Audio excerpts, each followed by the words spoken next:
بسم اللہ الرحمن الرحیم۔ ارے کمبخت، کیا ہڈیاں پکا رہی ہو جو گل کے ہی نہیں دے رہی؟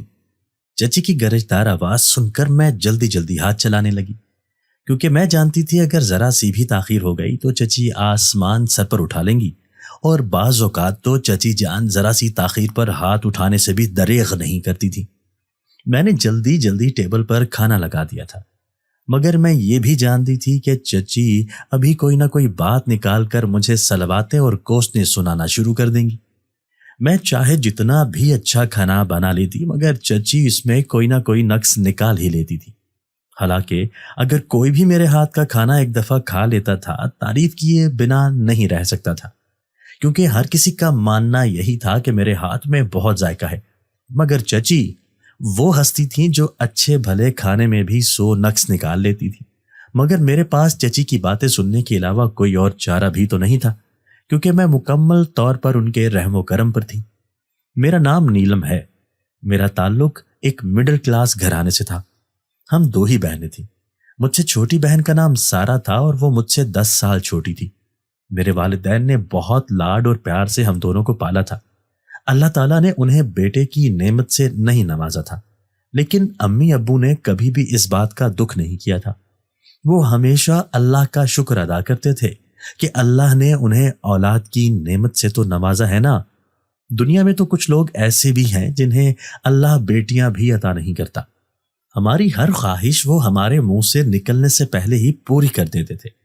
ابو ایک آفس میں ٹائپسٹ کی نوکری کرتے تھے اور امی بھی سلائی کا ہنر جانتی تھی، اس لیے وہ فارغ وقت میں لوگوں کے کپڑے بھی سلائی کر دیتی تھی۔ امی کی سلائی کیے گئے کپڑوں کو بہت زیادہ پسند کیا جاتا تھا۔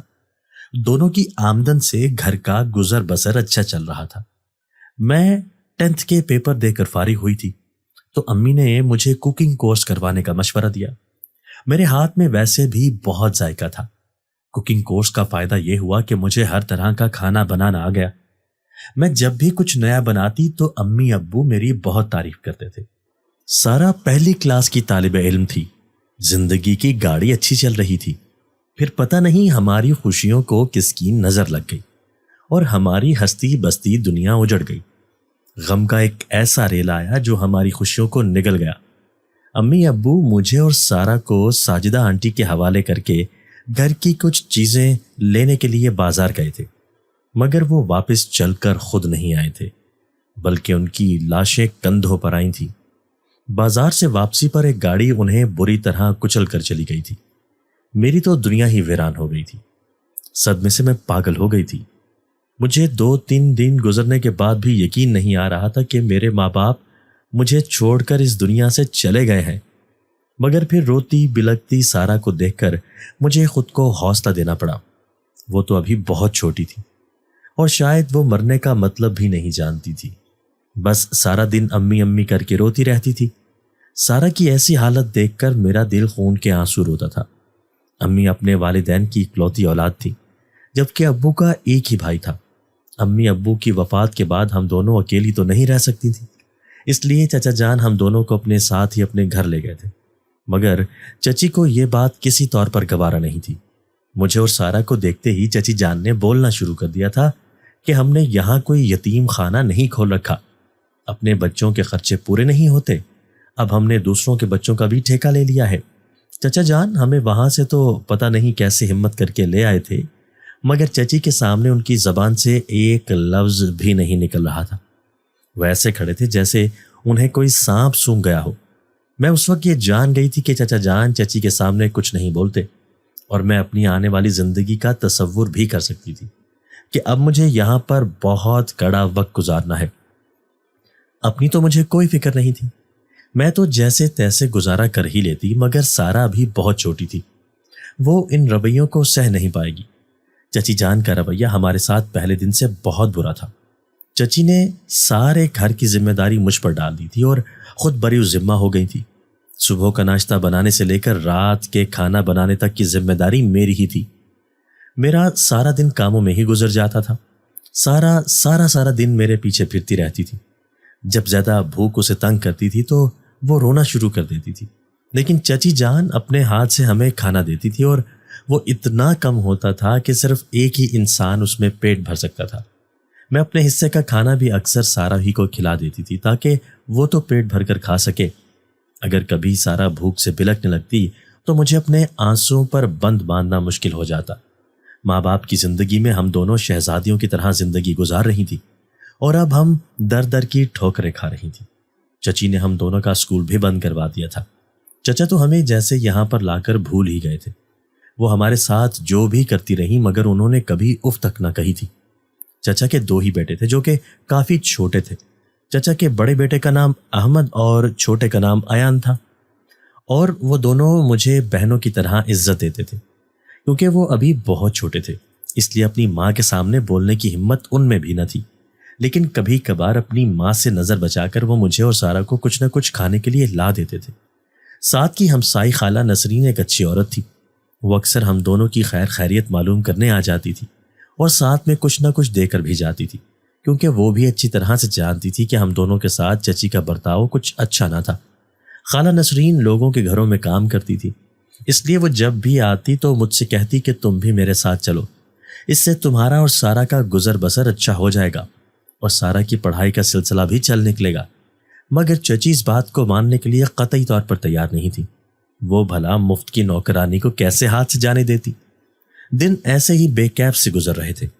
سارا دن بہ دن بہت چڑچڑی ہوتی جا رہی تھی کیونکہ وہ جب بھی احمد اور ایان کو اسکول جاتے دیکھتی تو رونے لگ جاتی تھی اور مجھ سے ضد کرنے لگتی تھی کہ آپ ہی مجھے بھی اسکول جانا ہے۔ سارا کی ایسی حالت کو دیکھتے ہوئے میں نے چچا جان سے بات کرنے کی ٹھان لی تھی۔ میں اپنی تعلیم جاری نہیں رکھ سکتی تھی تو کم سے کم اپنی چھوٹی بہن کو تو پڑھا ہی سکتی تھی۔ آج شام کے کھانے کے بعد میں کب سے انتظار میں تھی کہ مجھے چچا جان اکیلے نظر آئیں تو میں ان سے بات کروں۔ آخرکار مجھے موقع مل ہی گیا۔ میں نے چچا جان سے خالہ نسرین کے ساتھ کام پر جانے کی بات کی تو آنکھوں میں ان کے آنسو آ گئے تھے۔ چچا جان مجھ سے کہنے لگے، بیٹا میں مجبور ہوں کہ میں تم لوگوں کی پڑھائی کا خرچہ نہیں اٹھا سکتا۔ میں ایسا کرتا ہوں تو تمہاری چچی جان تمہیں اس گھر سے بھی نکال دے گی۔ ہاں، میں تمہاری اتنی مدد ضرور کر سکتا ہوں کہ تمہاری چچی کو اس بات کے لیے منا لوں۔ چچا جان نے جب چچی سے بات کی تو انہوں نے گھر میں ایک ہنگامہ کھڑا کر دیا تھا۔ چچی کسی طور پر بھی اس بات کے لیے راضی نہیں تھی، حالانکہ میں نے چچی جان سے کہا بھی تھا کہ میں گھر کے سارے کام ختم کرنے کے بعد وہاں پر جایا کروں گی، مگر پھر بھی ان کی نا ہاں میں نہیں بدل رہی تھی۔ مگر ایک دفعہ چچا نے میرا بھرپور ساتھ دیا تھا اور چچی کو منا کر ہی دم لیا تھا۔ اگلے دن میں کام نپٹا کر خالہ نسرین کے ساتھ جانے کے لیے تیار تھی، مگر سارا مسئلہ سارا کا تھا کہ وہ کہاں پر رہے گی، کیونکہ وہ میرے بغیر تو 1 منٹ بھی نہیں رہتی تھی۔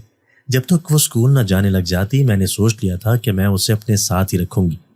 خالہ سے بات کر کے میں جاتے ہوئے سارا کو اپنے ساتھ لے جایا کروں گی، پھر واپسی پر بھی وہ میرے ساتھ ہی آ جایا کرے گی۔ میں نے خالہ نسرین سے بات کی تو وہ اس بات کے لیے رضامند ہو گئی کہ 2-4 دن کے لیے میں سارا کو اپنے ساتھ لے جا سکتی ہوں۔ میں جب خالہ نسرین کے ساتھ اس گھر میں داخل ہوئی تو میں نے دیکھا کہ وہ ایک بہت بڑی حویلی تھی جس میں قطار در قطار کافی زیادہ کمرے بنے ہوئے تھے۔ اس کی دوسری سائڈ پر ایک بہت ہی پیارا باغ تھا جہاں پر رنگ برنگے پھول اور مختلف قسم کے پھلوں کے درخت بھی لگے ہوئے تھے۔ وہ حویلی باہر سے دیکھنے میں جتنی پرکشش نظر آ رہی تھی اندر سے بھی وہ اتنی ہی خوبصورت تھی۔ اتنی خوبصورت حویلی کو ایک دفعہ دیکھ کر تو میں دنگ رہ گئی کیونکہ میں نے کبھی اتنے خوبصورت گھر نہیں دیکھے تھے۔ خالہ مجھے مالکن کے پاس لے گئی اور ان سے میرا تعارف کروایا۔ مالکن ایک بہت ہی پرکشش اور جاذب نظر عورت تھی۔ مجھے اور سارا کو دیکھتے ہی ایک شفقت بھری مسکراہٹ ان کے چہرے پر آئی تھی۔ خالہ نسرین نے میری ساری روداد ان سے کہہ سنائی تھی۔ میری ساری کہانی سننے کے بعد مالکن نے کہا تھا کہ مجھے جب بھی کسی بھی چیز کی ضرورت ہو تو میں بلا جھجک ان سے کہہ سکتی ہوں۔ اس کے بعد انہوں نے مجھے سارا کام سمجھا دیا تھا۔ کچن کے کام کے ساتھ ساتھ مجھے باغ کی بھی دیکھ بھال کرنی تھی۔ خالہ نسرین نے مجھے بتایا تھا کہ مالکن ایک بہت ہی نرم دل کی عورت ہے اور اپنے ملازموں کے ساتھ بھی ان کا برتاؤ کافی نرم ہوتا ہے۔ کچن میں بس مجھے ایک سالن ہی بنانا تھا کیونکہ کوئی بھی میرے ہاتھ کے ذائقے سے واقف نہیں تھا، اس لیے مجھے بس ایک سالن بنانے کے لیے کہا گیا تھا اور باقی کام دوسرے ملازمین نے کرنا تھا۔ خالہ نسرین ابھی کچن میں مصروف تھی تو میں باغ کی طرف نکل آئی کیونکہ مجھے وہاں پر پودوں کی دیکھ بھال کرنی تھی اور ان کی کاٹ چھانٹ وغیرہ کا کام بھی میرے ذمہ ہی لگایا گیا تھا۔ میں سارا کو لیے باغ کی طرف نکل آئی تھی۔ باغ کو ایک دفعہ دیکھ کر تو میں دنگ رہ گئی کیونکہ باغ بھی اپنی خوبصورتی میں بے مثال تھا۔ ٹھنڈی ٹھنڈی ہوا چل رہی تھی اور مختلف رنگوں کے لہلاتے ہوئے پھول دل کو سرور بخش رہے تھے۔ سارا بھی وہاں پر کھیلنے میں مصروف ہو گئی تھی۔ وہ بھی یہاں پر آ کر بہت خوش تھی۔ میں پودوں کو دیکھنے لگی اور جن پودوں کی کانٹ چھانٹ ہونے والی تھی وہ میں نے شروع کر دی۔ چلتے چلتے میں کافی دور نکل آئی تھی۔ میں نے دیکھا حویلی کا وہ حصہ سنسان سا پڑا ہوا تھا اور عجیب بے رونقی سی وہاں پر چھائی ہوئی تھی۔ وہاں پر مجھے کوئی بھی نظر نہیں آ رہا تھا۔ عجیب سنسان سی جگہ ہے، میں نے اپنے دل میں سوچا۔ اچانک ہی مجھے وہاں پر ایک درخت پر 2 انسانی پاؤں لٹکتے دکھائی دیے۔ میں نے غور سے اس درخت کی جانب دیکھا تو وہاں پر مجھے کوئی بھی انسانی وجود نظر نہیں آیا تھا۔ میں ڈر کے 2 قدم پیچھے ہٹی اور جلدی سے پیچھے مڑی۔ میں جیسے ہی پیچھے کی طرف مڑی تو ایک زوردار چیخ میرے حلق سے برآمد ہوئی اور خوف سے مجھ پر کپ کپی طاری ہو گئی، کیونکہ میرے پیچھے ایک نوجوان کھڑا تھا جس نے کالے رنگ کا لباس پہنا ہوا تھا اور اس کی آنکھیں عجیب وحشت زدہ سی تھیں۔ اس کو دیکھ کر میں خوف سے پیلی پڑ گئی تھی۔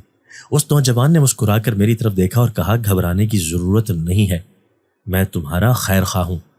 میں نے جلدی سے وہاں سے دوڑ لگا دی، کیونکہ سارا بھی میری چیخ کی آواز سن کر اس طرف آ رہی تھی۔ میں سارا کو لیے کچن کی طرف بڑھ گئی۔ دور سے ہی مجھے خالہ نسرین آتی ہوئی دکھائی دی اور انہوں نے بھی مجھے کہا، بچے چلو، ہمارا کام ختم ہو گیا ہے اور ہمارے جانے کا وقت بھی ہو گیا ہے۔ میں جلدی سے ان کے ساتھ ہو لی، کیونکہ میں تو پہلے ہی وہاں سے بھاگ جانا چاہتی تھی۔ میں نے پہلے سوچا کہ میں خالہ نسرین سے اس نوجوان کے بارے میں پوچھوں، پھر میرے دل نے مناسب نہ جانے وہ میرے بارے میں کیا سوچیں گی کہ اسے پہلے دن ہی وہاں پر مسائل شروع ہو گئے ہیں۔ میں جیسے ہی گھر کے اندر داخل ہوئی تو چچی کا پارا آسمان سے باتیں کر رہا تھا۔ ان کا غصے سے برا حال تھا۔ میں نے جلدی سے اپنی چادر اتاری اور شام کے کھانے کی تیاری میں لگ گئی۔ میں نے شام کا کھانا تیار کیا اور جلدی کھانا لگا دیا، مگر چچی کا موڈ ابھی بھی ویسا ہی تھا۔ میں جتنی دیر کھانا بناتی رہی وہ میرے سر پر ہی بیٹھی رہی تھی۔ میں نے جیسے ہی کھانا ٹیبل پر لگایا، چچی نے باقی کھانا نکال کر فریج میں رکھ دیا تھا اور فریج کو لاک لگا دیا تھا۔ کھانا کھانے کے بعد سب اپنے اپنے کمروں میں جا چکے تھے اور باقی جو کھانا بچا تھا وہ اتنا ہی تھا کہ سارا کھا سکتی۔ چچی نے طنزیہ نظروں سے میری طرف دیکھا اور کہا کہ اگر تمہیں کمانے کا اتنا ہی شوق ہے تو اپنے کھانے پینے کا بھی خود بندوبست کرو، اور خبردار تم نے یہ بات اپنے چچا کو بتائی تو مجھ سے برا کوئی نہیں ہوگا اور میں تمہیں اس گھر سے بے دخل کر دوں گی۔ چچی کی یہ بات سن کر میری آنکھوں سے آنسو جاری ہو گئے تھے۔ میں نے باقی بچا ہوا کھانا سارا کے سامنے رکھ دیا، کیونکہ وہ صرف اتنا ہی تھا کہ اس سے سارا کا ہی گزارا ہو سکتا تھا۔ میں جلدی گھر کے باقی کام نپٹا کر بھوکے پیٹ ہی سونے کے لیے لیٹ گئی تھی، مگر بھوک بھی بہت ظالم چیز ہے۔ مجھے بھوکے پیٹ نیند نہیں آ رہی تھی۔ رات کے پتہ نہیں کس پہر جا کر میری آنکھ لگی تھی۔ صبح میں پھر جلدی کام نپٹا کر نسرین کے ساتھ جانے کے لیے تیار کھڑی ہو گئی۔ چچی نے مجھے ناشتے میں بھی آج کچھ نہیں دیا تھا۔ ایک دفعہ تو میرا دل کیا کہ میں خالہ نسرین سے اس بارے میں بات کروں، مگر پھر میری عزت نفس نے گوارا نہ کیا کہ میں کسی سے کھانے کے لیے دستے سوال دراز کروں۔ جیسے جیسے حویلی نزدیک آ رہی تھی میرے دل کی دھڑکن کی رفتار بڑھ رہی تھی اور کل والا واقعہ بھی پوری آب و تاب کے ساتھ میرے ذہن میں گھوم رہا تھا۔ مجھے ابھی تک یہ سمجھ نہیں آ رہی تھی کہ نہ جانے وہ نوجوان کون تھا۔ میں جیسے ہی حویلی کے اندر داخل ہوئی میں نے ایک نظر باغ کی طرف دیکھا اور پھر جلدی سے خالہ نسرین کے ساتھ کچن کی طرف بڑھ گئی تھی۔ میں نے جلدی کچن میں کام نپٹایا، مگر میرا بھوک سے برا حال تھا کیونکہ آج دوسرا دن تھا اور میں نے کچھ بھی نہیں کہا تھا۔ ابھی میں مالکن سے بھی کچھ نہیں کہہ سکتی تھی۔ نہ جانے کیوں چچی کو مجھ پر ذرا بھی ترس نہ آتا تھا۔ مسلسل 2 دن بھوکا رہنے کی وجہ سے چلا بھی نہیں جا رہا تھا۔ آج مجھے اپنے ماں باپ شدت سے یاد آ رہے تھے، کیونکہ اگر وہ زندہ ہوتے تو مجھے کبھی بھی ایسے بھوکا نہیں رہنے دیتے۔ میں باغ کی طرف گئی اور پودوں کی کانٹ چھانٹ کرنے لگی، مگر حیران کن بات یہ تھی کہ مجھے آج وہاں پر کوئی بھی نظر نہیں آیا تھا۔ میرے دل کو تھوڑا اطمینان محسوس ہوا تھا کہ شکر ہے کہ آج وہ لڑکا یہاں پر نہیں ہے۔ چچی نے آج پھر بہت تھوڑا کھانا دیا تھا۔ میں نے تھوڑا سا سارا کو دیا، ایک نوالا خود کھا کر پانی پی لیا تھا۔ اگلے دن میرا نکاہت سے برا حال تھا اور مجھ سے چلا بھی نہیں جا رہا تھا۔ جیسے تیسے کر کے خالہ نسرین کے ساتھ چلی تو گئی تھی۔ خالہ نے مجھ سے کئی دفعہ پوچھا بھی تمہیں کیا ہوا ہے۔ میں نے انہیں یہ کہہ کر چپ کروا دیا تھا کہ میری طبیعت ٹھیک نہیں ہے۔ میں مرے قدموں جسم کے ساتھ پودوں کی کانٹ چھانٹ کرنے میں مصروف تھی کہ اچانک سے مجھے 2 دن پہلے والا واقعہ یاد آیا، جب مجھے اس درخت کے پاس وہ نوجوان نظر آیا تھا۔ نہ جانے وہ کون تھا۔ ابھی میں یہی سوچ رہی تھی کہ مجھے ایسا محسوس ہوا کہ میرے پیچھے کوئی کھڑا ہے اور مسلسل وہ مجھے دیکھے جا رہا ہے۔ میں ایک دم سے پیچھے مڑی تو میں یہ دیکھ کر حیران رہ گئی، میرے پیچھے تو وہی نوجوان کھڑا تھا، کالے رنگ کا لباس پہنے اور آف وائٹ کلر کی چادر کندھوں پر پھیلائے۔ وہ انتہائی دلکش اور پروکار شخصیت کا مالک لگ رہا تھا۔ چہرے پر ہلکی ہلکی داڑھی اس کے چہرے کو چار چاند لگا رہی تھی۔ میں ایک دم بوکھلائے ہوئے لہجے میں بولی، آپ یہاں کیا کر رہے ہیں؟ وہ نوجوان مسکراتا ہوا مجھے دیکھ رہا تھا اور بولا، میں دیکھ رہا تھا کہ ایک خوبصورت لڑکی پودوں کی کتنی حفاظت کرتی ہے، تبھی تو ان پودوں میں بالکل تمہارے جیسے خوبصورت پھول اگتے ہیں۔ اس کی بات سے میں شرما کر رہ گئی اور سوچنے لگی کہ کس قدر بے باکی سے بات کر رہا ہے۔ میں بولی، سوری، میں کسی اجنبی سے بات نہیں کرتی۔ اتنی بات کہہ کر آگے کی طرف بڑھی، لیکن نہ جانے کس وقت میرے دوپٹے کا پلو اس کی چادر کے ساتھ اٹک گیا۔ میرا مارے شرمندگی کے برا حال تھا۔ میں نے جلدی سے اپنا دوپٹہ کھینچا تو میری اس حرکت پر وہ کھلکھلا کر ہنسا تھا۔ آپ بے شک مجھ سے بات نہ کریں، میں تو بس آپ کو آج یہ بتانے آیا تھا کہ پھپھو نے ملازمین کے لیے کھانے کا بندوبست کروایا ہے۔ سب ملازمین کھانا کھا کر جا چکے ہیں، مگر آپ انہیں کہیں پر بھی نظر نہیں آئی، سو یہ انہوں نے مجھ سے کہا کہ آپ کو بھی کھانے کا بتا دوں۔ بھوک نہیں ہے، میں نے کرخت لہجے میں اس سے کہا، حالانکہ بھوک سے میرا برا حال تھا۔ اس کی بات سن کر ایک دفعہ تو میرا دل کیا کہ میں جلدی سے جا کر کھانا کھا لوں، مگر میں اس آدمی کے ساتھ کہیں پر بھی جانا نہیں چاہتی تھی۔ وہ میری بات سن کر ہلکا سا مسکرایا اور کہا کہ میں جانتا ہوں کہ آپ نے 3 دن سے کچھ نہیں کھایا۔ اس کی یہ بات سن کر میں نے حیران نظروں سے اس کی طرف دیکھا۔ وہ یہ بات کیسے جانتا ہے؟ میں نے دل میں سوچا، مگر میں نے کہا کچھ نہیں۔ اب آپ یہ سوچ رہی ہیں کہ مجھے یہ کیسے پتہ چلا کہ آپ نے 3 دن سے کھانا نہیں کھایا؟ تو میں آپ کے بارے میں ہر بات جانتا ہوں۔ میں نے شاکی نظروں سے اس نوجوان کی طرف دیکھا کہ وہ سب کیسے جانتا ہے۔ اب آپ چلیں، آپ کی مالکن آپ کو یاد کر رہی ہے۔ تھوڑے ہی فاصلے پر سارا بیٹھی کھیل رہی تھی۔ میں نے اس کو اپنے ساتھ لیا۔ ابھی میں تھوڑا آگے ہی گئی تھی کہ سامنے مختلف قسم کے پکوان ٹیبل پر سجائے گئے تھے اور ان کی اشتہا انگیز خوشبو سے میری بھوک چمک اٹھی تھی۔ میرا خیال ہے آپ پہلے کھانا کھا لیں، پھر آپ اپنی مالکن سے مل لیجیے گا۔ میں نے اس کی بات پر اثبات میں سر ہلا دیا، کیونکہ بھوک کی وجہ سے تو مجھ سے پہلے ہی چلا نہیں جا رہا تھا۔ میں نے سیر ہو کر کھانا کھایا اور ساتھ سارا کو بھی کھلایا تھا۔ کھانا کھانے کے دوران مجھے مسلسل اس کی نظروں کی تپش اپنے چہرے پر محسوس ہو رہی تھی، مگر میں نے اس بات کو نظر انداز کر دیا اور اپنا سارا دھیان کھانے کی طرف ہی رکھا تھا۔ میں کھانا کھا کر جیسے ہی فارغ ہوئی تو اس نے باقی کا کھانا پیک کر کے مجھے ساتھ دے دیا تھا اور کہا، باقی سب ملازمین کھا کے جا چکے ہیں، یہ تمہارا ہی تھا جو کہ باقی بچ گیا ہے۔ تمہاری مالکن نے مجھ سے کہا تھا کہ میں تمہیں دے دوں۔ میں جلدی سے مالکن کی طرف چلی گئی۔ شام ہو رہی تھی، پھر مجھے گھر بھی جانا تھا۔ میں جیسے ہی مالکن کے پاس پہنچی تو انہوں نے مجھے 10 دن کی ایڈوانس تنخواہ دے دی تھی اور کہا تھا کہ میں سارا کا ایڈمیشن اسکول میں کروا دوں۔ ان کی بات سن کر میری آنکھوں میں آنسو آ گئے۔ وہ اجنبی عورت ہو کر مجھ پر اس قدر مہربان ہے اور میری چچی سے تو ہمارا رشتہ ہے، مگر وہ پھر بھی میرا خیال نہیں کرتی تھی۔ میں نے دل میں سوچا، میں نے مالکن سے اس بات کی اجازت لے لی تھی کہ کل میں اور خالہ نسرین تھوڑا لیٹ آئیں گے، کیونکہ میں جانتی تھی کہ سارا کا ایڈمیشن کروانے جاؤں گی تو تھوڑا ٹائم لگ جائے گا۔ مالکہ نے مجھے اس بات کی اجازت دے دی تھی۔ راستے میں جاتے ہوئے میرے دل میں خیال آیا کہ میں خالہ سے اس نوجوان کے بارے میں پوچھوں کہ وہ میرے بارے میں سب کچھ کیسے جانتا ہے، کیونکہ میں نے اس نوجوان کو اس باغ کے علاوہ کہیں بھی نہیں دیکھا تھا۔ میں نے خالہ نسرین سے پوچھا کہ مالکر کا بھتیجا ایک نیک دل آدمی ہے، اس نے آج ہماری دعوت بھی کی تھی اور کھانا کھا کر کافی مزہ آیا ہے۔ مجھے تو پتہ ہی نہیں چلا، آپ کب گئی تھی کھانا کھانے؟ مجھے تو کافی دیر بعد مالکن کے بھتیجے نے بتایا تھا کہ آج مالکن نے ہماری دعوت کی ہے۔ خالہ نسرین نے میری بات سن کر حیرانگی سے میری طرف دیکھا اور کہا، دعوت؟ کیسی دعوت؟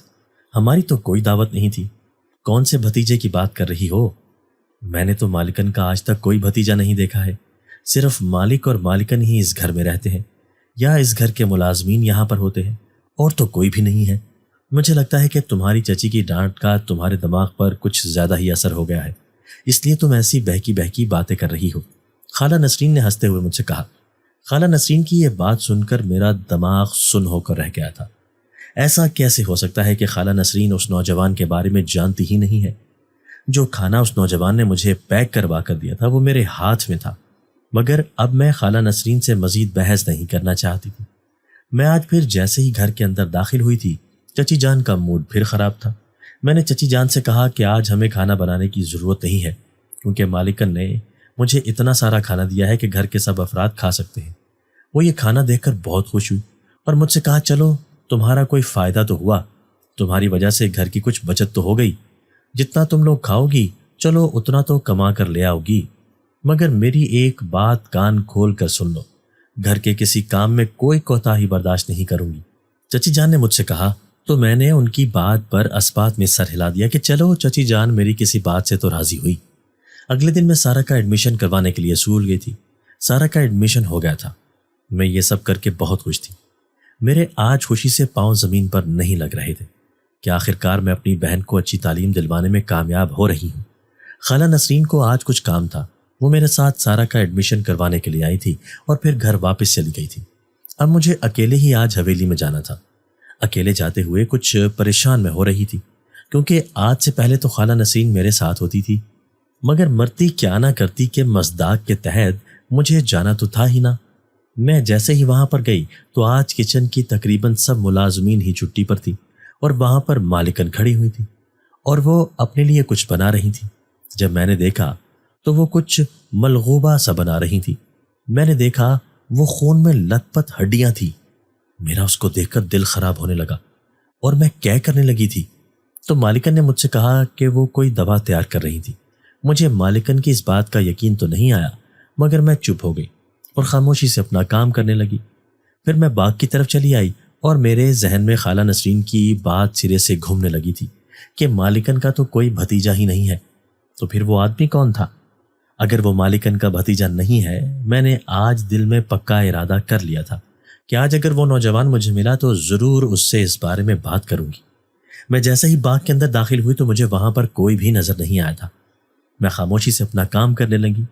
پتہ نہیں کیوں مجھے اس شخص کی جیسے عادت سی ہو گئی تھی۔ آج وہ نظر نہیں آیا تو دل کو عجیب سی بے چینی لاحق تھی۔ میں پودوں میں سے گھاس نکال رہی تھی جب کسی کی نظروں کی تپش مجھے اپنے چہرے پر محسوس ہوئی۔ میں نے اپنے ارد گرد نظر دوڑائی تو وہ سامنے ہی کھڑا تھا۔ اسے دیکھ کر پتہ نہیں کیوں میرے دل کو انجانی سی خوشی ہوئی تھی۔ مجھے یوں اپنی طرف دیکھتا پا کر اس کے چہرے پر ہلکی سی مسکراہٹ نمودار ہوئی تھی۔ وہ ہلکے سے مسکرایا اور کہا کہ تم نے مجھے یاد کیا اور میں تمہاری ایک آواز پر حاضر ہو گیا۔ میں اس کی بات سن کر حیران رہ گئی کہ پتہ نہیں اسے کیسے میرے دل کی خبر ہو جاتی ہے۔ اسد نام ہے میرا، اس نے مجھ سے کہا۔ مجھے تمہارے نام سے کیا لینا؟ میں نے اس سے کافی سخت لہجے میں کہا۔ مجھے تمہارا نام جاننے میں کیا دلچسپی ہو سکتی ہے بھلا؟ میں نے حیرانگی سے اس کا چہرہ دیکھا تو وہ خود بخود کہنے لگا کہ میرا نام تمہارے لیے جاننا ضروری ہے، کیونکہ آگے تمہیں میرے نام کی کافی ضرورت پڑنے والی ہے۔ میں دوبارہ سے حیران ہوئی کہ عجیب آدمی ہے اور عجیب و غریب قسم کی باتیں کر رہا ہے۔ ایسے بات کر رہا ہے جیسے میں اسے صدیوں سے جانتی ہوں۔ میں اسے کہنے لگی کہ تمہارا نام جو کچھ بھی ہے، تم جو کوئی بھی ہو، مجھے اس بات میں کوئی دلچسپی نہیں۔ بس تم مجھے یہ بتاؤ کہ تم آخر کون ہو اور صرف مجھے ہی کیوں نظر آتے ہو؟ کیونکہ خالہ نسرین تو کہتی ہیں کہ مالکن کا کوئی بھتیجا نہیں ہے اور تم کہہ رہے ہو کہ تم مالکن کے بھتیجے ہو۔ آخر سچائی کیا ہے؟ تو میری بات سن کر وہ مسکرانے لگا اور کہنے لگا کہ یعنی کہ تم جانے بغیر نہیں رہو گی؟ تو میں نے اس بات میں گردن ہلا دی۔ تو وہ کہنے لگا کہ پہلے مجھ سے وعدہ کرو کہ میری حقیقت جان کر تو مجھ سے ڈرو گی نہیں۔ تو مجھے اس بات کو سن کر حیرانگی ہوئی کہ ایسی کون سی حقیقت ہے جو جان کر مجھے اس سے خوف محسوس ہونے لگے گا۔ میں نے جلدی سے کہا کہ ٹھیک ہے، میں تمہاری حقیقت جان کر بھلا کیوں ڈروں گی؟ وہ کہنے لگا سنو، پھر حقیقت یہ ہے کہ میں کوئی عام انسان نہیں ہوں اور نہ ہی اس دنیا کا رہنے والا ہوں، بلکہ میں جن زاد ہوں اور جنات کی دنیا سے یہاں پر آیا ہوں اور تمہارے علاوہ کسی کو نظر بھی نہیں آتا، کیونکہ میں یہاں پر نہیں رہتا بلکہ جنات کی دنیا میں ہی رہتا ہوں۔ میں یہاں پر صرف تمہاری وجہ سے آتا ہوں، اس لیے صرف تمہیں ہی نظر آتا ہوں۔ اس کی بات سن کر میرے رونگٹے کھڑے ہو گئے۔ میں حیران ہو کر اس کا منہ دیکھنے لگی اور جلدی سے 2 قدم پیچھے ہو گئی اور کہنے لگی کہ نہیں، تم جھوٹ بول رہے ہو۔ بھلا تم ایک جن ذات کیسے ہو سکتے ہو؟ تم تو انسانی روپ میں میرے سامنے کھڑے ہو۔ تو وہ ہنسنے لگا اور کہنے لگا کہ تم میرا جناتی روپ نہیں سہ سکو گی، اس لیے میں تمہارے سامنے انسانی روپ میں ہوں۔ تو میں نے ہکلاتے ہوئے پوچھا کہ پھر تم جناتی دنیا سے ہو تو پھر انسانی دنیا میں کیا کر رہے ہو؟ تو وہ کہنے لگا کہ یہ جو تمہارے مالک اور مالکن ہیں یہ بھی انسان نہیں ہے، بلکہ یہ بھی جنات کی دنیا سے یہاں پر آئے ہیں۔ اب تو خوف سے میرے پسینے چھوٹنے لگے تھے۔ مجھے لگا شاید وہ مجھے کوئی کہانیاں بنا کر سنا رہا ہے، لیکن پھر مجھے مالکن کی مشکوک حرکتیں یاد آنے لگی کہ کیسے وہ گندی گندی سی چیزیں بناتی تھی۔ اس دن میں نے خون اور ہڈیوں کو بھی انہیں پکاتے ہوئے دیکھا تھا، تو مجھے اس کی بات تھوڑی تھوڑی سچ لگنے لگی۔ پھر وہ بولا کہ یہ جو مالک اور مالکن ہیں یہ جناتی دنیا میں بڑے سکون سے رہتے تھے، لیکن ایک دفعہ ان سے ایک غلطی ہو گئی تھی، اس لیے انہیں جنات کی دنیا سے نکال دیا گیا تھا اور وہ انسانی دنیا میں آ کر بس گئے تھے، اور ان سے ان کی ساری طاقتیں بھی چھین لی گئی تھی، جس وجہ سے وہ دوبارہ جناتی دنیا میں نہیں جا سکتے تھے۔ میں بے حد حیران ہوں کہ بھلا ان سے ایسی کون سی غلطی ہوئی جس کی وجہ سے انہیں اتنی بڑی سزا دی گئی۔ میں نے اس سے پوچھا کہ ان سے ایسی کون سی غلطی ہو گئی، تو وہ کہنے لگا کہ ہماری جناتی دنیا میں ایک درخت ہے جس کا پھل توڑنا سختی سے منع ہے۔ جو کوئی بھی اس کا پھل توڑتا ہے وہ وہاں پر موجود جنات کی طاقت کو کم کر دیتا ہے، اور ان دونوں میاں بیوی نے وہاں کے پھل توڑنے کی گستاخی کی تھی، اس لیے انہیں جنات کی دنیا سے نکال دیا گیا تھا۔ لیکن پھر مجھے جناتی دنیا کے لوگوں نے اکسایا کہ وہ دونوں اس بات سے بے خبر تھے کہ وہاں کا پھل توڑنا منع ہے۔ اگر انہیں معلوم ہوتا کہ اس کو توڑنے کا کیا انجام ہوتا ہے تو وہ کبھی بھی ایسی غلطی نہ کرتے۔ انہوں نے مجھے کہا کہ میں انہیں واپس جناتی دنیا میں لے کر آؤں، اس لیے میں نے ان کی غلطی معاف کی اور انہیں لینے کے لیے یہاں آیا تھا۔ لیکن جیسے ہی میری نظر تم پر پڑی تو میں سب کچھ بھول گیا کہ میں کس مقصد کے تحت انسانی دنیا میں آیا تھا اور کیا کرنے کے لیے آیا تھا۔ میں صرف تمہارا ہی ہو کر رہ گیا۔ اس دن کے بعد میں چاہ کر بھی جنات کی دنیا میں نہ ٹھہر سکا، اور میں نے تمہارے مالک اور مالکن کو بھی ابھی تک نہیں کہا کہ وہ واپس اپنی دنیا میں چلے جائیں، کیونکہ اگر میں انہیں جناتی دنیا میں لے جاتا تو تمہارے پاس آنے کا بہانہ ختم ہو جاتا، اس لیے میں تمہارے پاس آتا تھا۔ اور اس دن جب میں نے دعوت کی تھی تو میں نے کسی بھی دوسرے ملازم کی دعوت نہیں کی تھی، بلکہ تمہاری ہی دعوت کی تھی، کیونکہ میں جانتا تھا کہ تم کتنے دن کی بھوکی ہو، اور مالکن کو کہہ کر تمہیں کھانا دیتا تو میں مالکن کے سامنے آ جاتا، اس لیے میں نے تمہیں کھانا کھلانے کے لیے یہ سب کیا۔ وہ یہ کہہ کر خاموش ہو گیا، اور میں ساکت کھڑی سوچنے لگی کہ کیا ایسا بھی ہو سکتا ہے کہ ایک جن اتنا رحم دل ہو کر میرے سامنے کھڑا ہے اور مجھے بتا رہا ہے کہ کیسے اس نے میری مدد کی۔ میں بالکل ساکت کھڑی تھی۔ تبھی وہ دوبارہ سے بولنے لگا کہ اب تم نے مجھ سے وعدہ کیا تھا کہ تم میری حقیقت جان کر مجھ سے ڈرو گی نہیں، تو اب تمہیں اپنا وعدہ پورا کرنا ہوگا اور مجھ سے بالکل بھی نہیں ڈرنا۔ یوں سمجھو جیسے میں تمہاری طرح بالکل عام انسان ہوں، اور میں تمہیں یہ بتانا چاہتا تھا کہ میں تمہیں پسند کرتا ہوں اور تم سے شادی کرنا چاہتا ہوں، تو کیا تم مجھ سے شادی کے لیے رضامند ہو؟ میں اس کی بات سن کر حیران ہوئی کہ بھلا ایک جن ذات اور انسان کی شادی کیسے ہو سکتی ہے؟ تو وہ کہنے لگا تمہیں اس بات کی فکر کرنے کی ضرورت نہیں ہے، بلکہ یہ سوچو کہ کیسے تم اس جہنم سے نجات حاصل کر لو گی، اور میں تمہیں اپنی جناتی دنیا میں بالکل عیش کراؤں گا۔ شہنشاہ جنات کی بیوی ہونا آسان کام نہیں ہے، کیونکہ وہاں تو جن زادیاں میری ایک جھلک دیکھنے کو ترستی ہیں، اور میں تمہیں اپنی بیوی بنانا چاہتا ہوں۔ اس لیے تم اس بات کو نہ سوچو کہ جن اور انسان کا ملاپ ہو سکتا ہے یا نہیں ہو سکتا، بلکہ صرف میرے ساتھ جانے کی حامی بھر لو۔ تو میں نے بھی جلدی سے اس بات میں گردن ہلا دی اور اپنی قسمت پر رشک کرنے لگی کہ کیسے دیکھتے ہی دیکھتے میری قسمت نے کایا پلٹی اور میں زمین سے آسمان پر پہنچ گئی۔ تبھی اچانک مجھے خیال آیا کہ اگر میں جناتی دنیا میں چلی گئی تو میری بہن کا کیا ہوگا؟ تو نہ جانے کیسے اسد کو معلوم ہو گیا کہ میں ایسا سوچ رہی ہوں۔ وہ کہنے لگا تم فکر نہیں کرو، تمہاری بہن بھی ہمارے ساتھ ہی جائے گی۔ میں بے تحاشا خوش ہوں کہ ہم دونوں بہنیں اب جہنم سے نکل جائیں گی۔ یوں وہ جن زادہ ہمیں اپنی دنیا میں لے گیا، لیکن زیادہ دیر ہم اس کی دنیا میں نہ رہ سکے اور واپس انسانی دنیا میں آ گئے، لیکن چچی سے بہت دور۔ اس جن زاد نے ہمارے لیے گھر بنایا اور وہ بھی ہمارے پاس ہی انسانی روپ میں رہنے لگا۔ یوں ہم لوگ ہنسی خوشی زندگی بسر کرنے لگے۔ دوستو، اگر آپ کو آج کی ہماری یہ ویڈیو پسند آئی ہے تو اسے لائک کیجئے اور اسے اپنے پیاروں کے ساتھ شیئر ضرور کیجئے گا۔ اور ہاں، اگر آپ نے ابھی تک ہمارا چینل سبسکرائب نہیں کیا تو ہمارا چینل سبسکرائب کر دیجئے اور بیل آئیکن بھی پریس کر دیجئے تاکہ ہماری ہر نئی آنے والی ویڈیو آپ کو بر وقت مل سکے۔ اللہ حافظ۔